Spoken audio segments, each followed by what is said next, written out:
all these charges are that the federal government brings, they're for crime organizations primarily, right?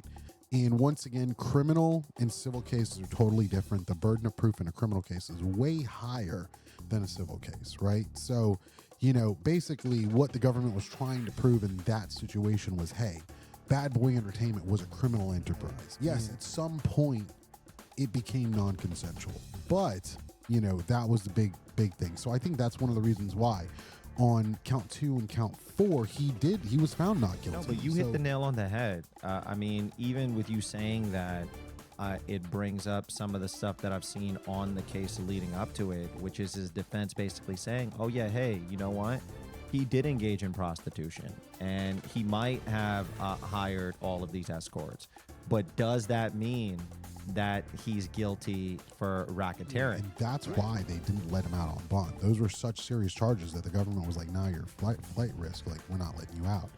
Now I think from what I saw, they're going to try to get him out today.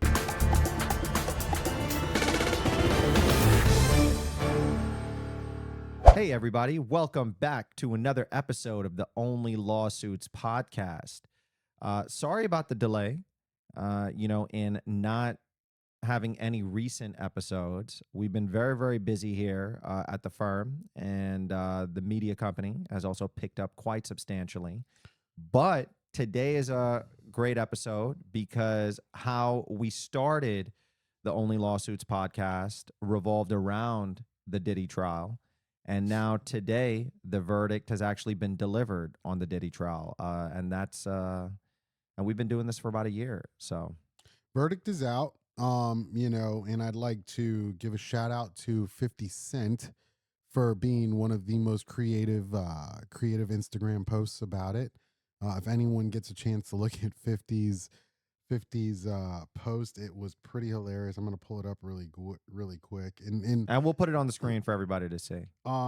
Josh, talk about 50 and Diddy's relationship. It's quite a tumultuous one. Diddy is always on the receiving end of anything negative that 50 has to say. I would never want to be on 50's bad side, but it usually centers around, I guess, some of their first interactions back when he was coming onto the scene and exploding as who we know today, and Diddy offering to bring him shopping. So Diddy beat the Rio, that boy a bad man, like a gay John Gotti.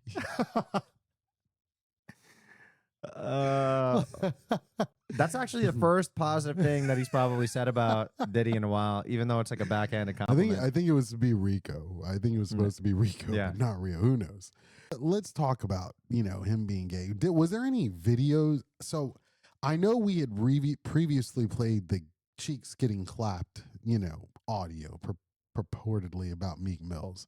Very traumatic experience for Josh. You remember? It was a very, very traumatic experience. I mean, the sound was enough. But do we have, I don't know if I'm 100%, actually, I'm pretty sure I'm 100% sure that he's involved with, dudes. But I know there was a lot of jury stuff involving like him being a cuck, where he would like watch male prostitutes, sleep with Cassie and his women or guys. But that I think that's really interesting that 50 posts that he's like a gay John Gotti, because that kind of shows. Let me read off the actual verdicts, right?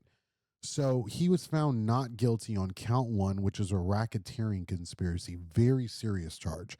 That is what I believe, if my memory recalls correctly, what racketeering, RICO, all these charges are that the federal government brings.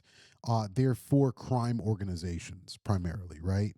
And once again, criminal and civil cases are totally different. The burden of proof in a criminal case is way higher than a civil case, right? So, basically what the government was trying to prove in that situation was, hey, Bad Boy Entertainment was a criminal enterprise. And,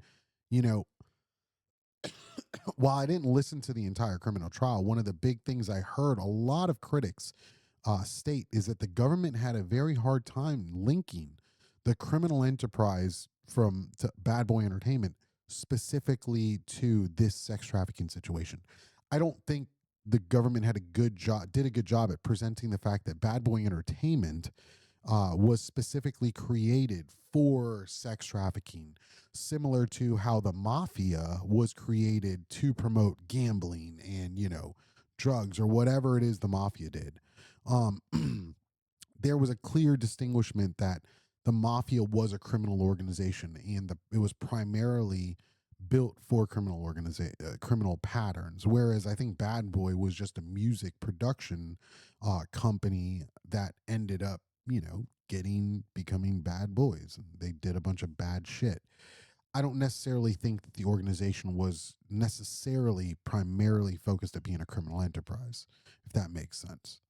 The count two, sex trafficking by force, fraud, or coercion. There were two counts of this, count two and count four. One was for Cassie Ventura, one was for, I think, a Jane Doe. And one of the reasons why that was so critical is because sex trafficking, one of the things the prosecution argued was that, yes, they were in a consensual relationship, but at some point it became non-consensual. One of the biggest hurdles the prosecution had to overcome was the fact that there were text messages out there, which Cassie Ventura and I believe Jane Doe indicated, oh, this was a good time, or they enjoyed it. Yes, at some point it became non-consensual, but that was the big thing. So I think that's one of the reasons why on count two and count four he was found not guilty. So on the most serious charges, which was racketeering, conspiracy, sex trafficking, on count two and four, he was found not guilty. Now we have the other less severe offenses, but still severe. Count three and count five, which was transportation to engage in prostitution. So that, I believed, was premised around him hiring and or retaining escorts to fly to him and basically engage in sex acts with, in these freak offs. Now, he was found guilty of that. And I do think, based off of what I've heard argument on, I haven't paid attention, I wasn't there entirely. I do believe that they're going to probably appeal that.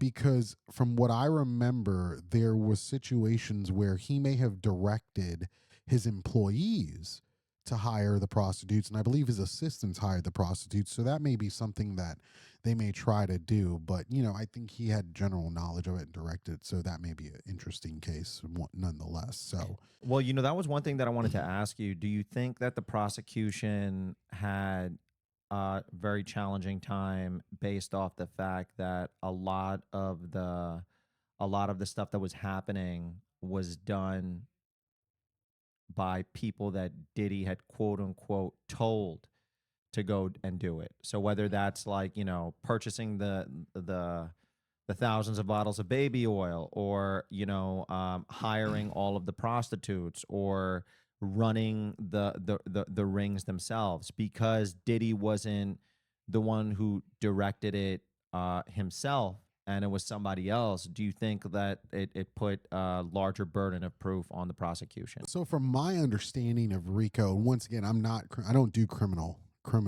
defense regularly, but my understanding of what their burden was to prove in the RICO is exactly what they were arguing. He was the head of the organization, was directing. He was kind of the puppeteer of everything.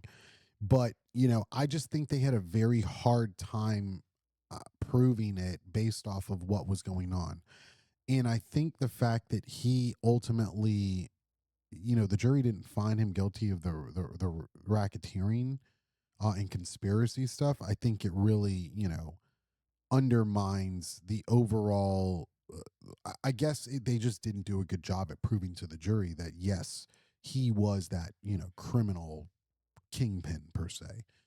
Um, ultimately the prosecution or the prostitution charges were pretty simple. I mean, I still do think there may be an argument and appeal, but I gotta say, hats off to Diddy's lawyers. um, you know, as we saw this case develop, And we have seen this case kind of move through the media. The one thing that I was interested in seeing is how this, team of lawyers could sit here and defend someone with so much crap against him in a situation where the federal government has the 90, like they have a 90 something percent conviction rate. And look, yes, they are going to possibly convict him on these two counts. So did the federal government lose? No. They did win. And I believe you looked it up. What was the mandatory minimum, or what was the maximum penalties he could face? Life in prison. No, it was for this prostitution one. Wasn't it? It was like Oh 10, no! 15 Oh years. no! For the prostitution, the transport for prostitution, the maximum sentence is 15 years for each count. Yeah, for each count. So he's got two counts, what, 30 years? I don't think they're going to do that. I don't think he's going to get anything close to 30 years. I think what's going to end up happening is they may take into consideration the time served, because he did, he was facing a human trafficking or sex trafficking, the racketeering charge, which were the most severe, and that's why they didn't let him out on bond. Those were such serious charges that the government was like, "Now you're flight risk. Like, we're not letting you out." Now, I think from what I saw, they're going to try to get him out today, and he's obviously going to have to. They're going to really take that time that he's already done in jail into consideration when it comes into him being sentenced. So I realistically think there is a good shot that he may not get. I don't think he's going to get 15 years. I don't think he's going to get 15 years. I think or 30 years. I think based off of all of the resources that that the prosecution pumped into the case, and based off of the court of public opinion, they'll probably do something in the middle. But you hit the nail right on the head. Based off of the court of public opinion and based off of the initial charges that were brought against him and everything that we've seen leading up to this point, we thought it was a given that he was going to prison for life. Yeah, I mean, And so I honestly thought, but this goes to show, like, look, sometimes the justice system works, man. I don't know if necessarily it's the outcome everyone. Well, let me retract that. I think it is a just outcome. In one of the strongest things that I saw in this case was the fact that Diddy's defense didn't put on a defense. They played into the hand that they were being dealt. And it was very strategic, very ballsy. I will say very ballsy. For them to not call witnesses, to rebut and deal with it. And I think at the end of the day, that's a strategical move. It's hard when you got a shitty client. I've said this before. When you've got a shitty client, it's hard to rehabilitate that without possibly angering or twisting the jury against you, right? So like when a jury, if Diddy was my client and I say, yeah, he beat Cassie Ventura's ass, but he apologized and he's done this and he's done that. I don't think there's any way, despite all the good you do in your life, those negatives always can outweigh the positives, right? You can donate hundreds of thousands of dollars to charity. You can do whatever it is. You can do the nicest things on the planet. But the moment you go punch a dog in the face, like people are going to be pissed off about that. People don't even like dogs, so it's like one of those things where I'm not saying Cassie Ventura was a dog, but domestic violence is a very touchy topic, right? No, but you hit the nail on the head. I mean, even with you saying that, it brings up some of the stuff that I've seen on the case leading up to it, which is his defense basically saying, oh, yeah, hey, you know what? He did engage in prostitution and he might have hired all of these escorts. But does that mean that he's guilty for racketeering?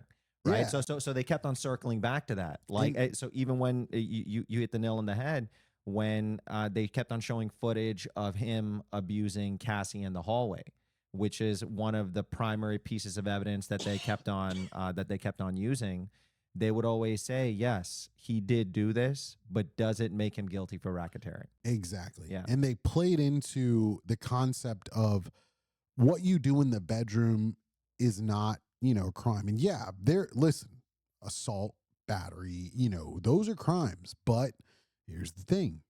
There's statute of limitations. The state and criminal and police have a certain amount of time to charge you with crimes. And if they don't, and they, then they're pretty much, the person gets away with it, which is sad to say. But I've handled cases in our firm where we get cases where people have, either sexual assaults or batteries, or, like they've been potentially falsely imprisonment, they've been held, and we can't do anything for them, because for criminal guidance, number one, because as civil lawyers, we don't file criminal charges, right? We don't go and say, hey, arrest that guy. That's up to the state to do.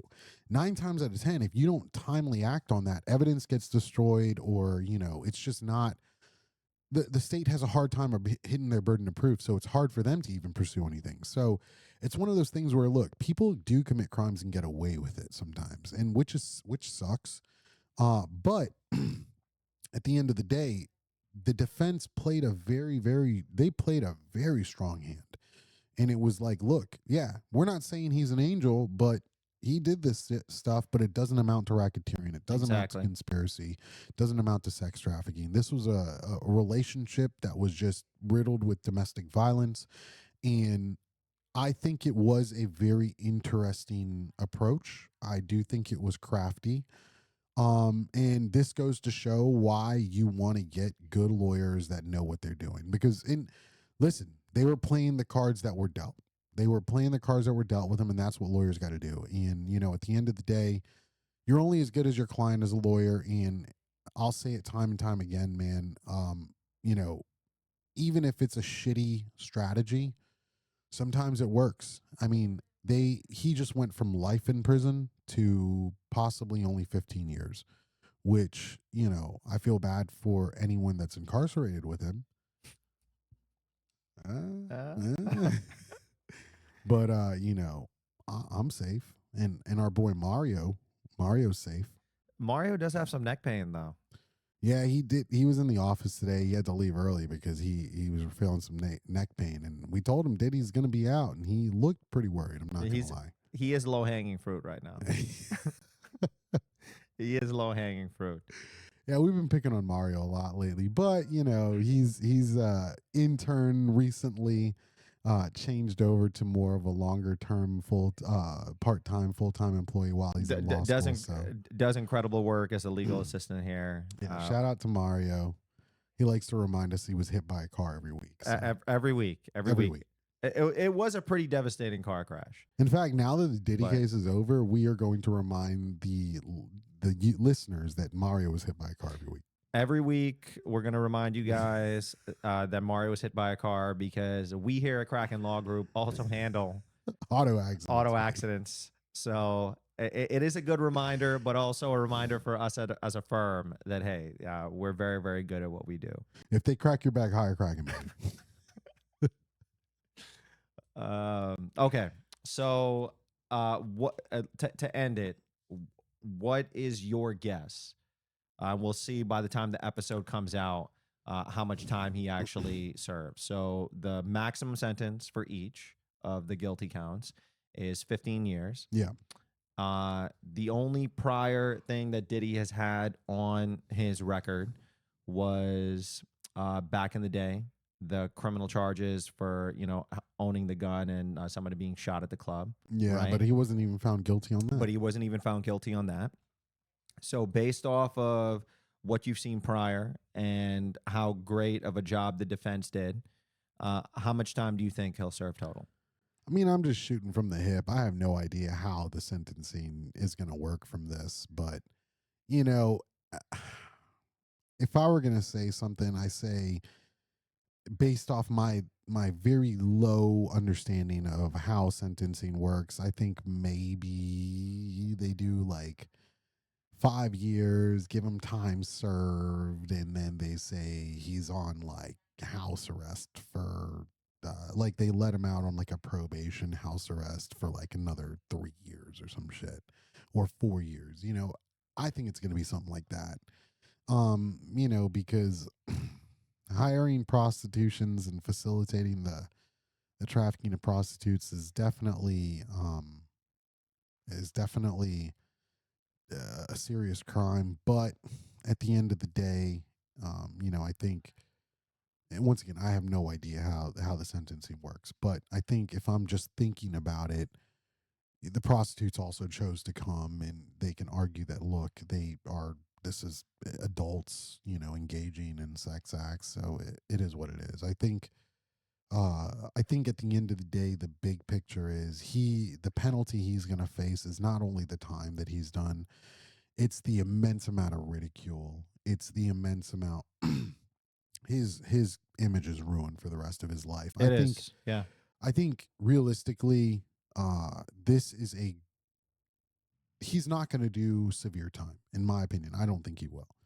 But I think justice has been served. And even though he wasn't found guilty for being a really shitty person and being a violent person, he is going to get what he deserves when it comes to the court of public opinion. And listen, you play stupid games, you win stupid prizes. And Diddy, Love, Puff Daddy, Puffy, whatever the fuck you want to call yourself, you did a bunch of shitty stuff in your life, and you made a bunch of money, and you destroyed people's lives, and now you're pretty much your career's done. No one's gonna touch Diddy with a 10-foot pole, and I guarantee you ain't no one going to any of his parties. So Well, I mean that's sort of a given now, unless you want all of the negative publicity around it. I think, I mean, with my limited knowledge of it, as much as I want to say, like, for each count, maybe he'll get like a third of like the maximum, which is like 5 years yeah, apiece. I don't think that they're going to give him that. I think at maximum, instead of like the 10 years, they might do like 5 to 8, but then they'll also give him time for time served. And then there's also the aspect of him going behind bars and like good behavior and being released early. So he might serve like a maximum, of like 3 years. I mean, I would be really surprised if he got no time at all. I do But too. yeah, so I would be very, very surprised if he got no time at all. But I've got to think that based off of those two charges that they were able to get him a guilty verdict for, that he had, it might be between like 3 and 5 years. So we'll see. Yeah. I mean, look, at the end of the day, like I said, I don't really care how much time he gets in jail. It doesn't benefit me at all. I mean, it's, great content for us to talk about. And it's a great way for people to see how the justice system works. Yes. I think that's the best part of all of this is we are now able to showcase, why having good lawyers are important, why utilizing the legal process is important. And I think the most important thing that I enjoyed out of um this entire, situation was that we get to see what civil courts like. We get to see what criminal courts like. Not only that, we get to see how everything works. And I think it's an amazing tool. It's amazing for people to understand this and understand why lawyers are important and why they need to reach out to lawyers to get help with things. I think it's very important. So, all things considered, you know, I think he just his public image being damaged is more than enough. But with that being said, I do hope he gets a fair sentence and he stays out of people's backsides. So, yeah, I hope so too. I you hope so learn too. you learn your lesson. Yeah. Well, all right. Another great episode. Another great episode. I mean, today was just primarily all about Diddy. And next week, we have some other topics that we're going to be tackling. Shout out to our new producer and production assistant here at Yotnar Media, Truman Latimer. He's been a great asset, and We're tough on him, we're tough on him. We're gonna but keep being tough on him because I'm relentless. But Mike he's is doing a great job. relentless. Yeah, but he's doing a great job. And to everybody who's been tuning in, thank you so much. It means the world to see the audience grow to what it has, over the last year. We're about by the time this episode airs, we will be about 28 episodes in, which is pretty awesome. So if you like what you see, please subscribe. And if you have any suggestions, please leave them in the comments below. And leave how much time you think he should get in the comments below. Leave how much time you think he should get. We love to hear everyone's thoughts. Yeah, listen, man, it's not about the charges against you. It's about what they can prove. So, hey, man, just because you're guilty don't mean you get found guilty. Exactly. So, it is what it is. All right. Until next time. Peace.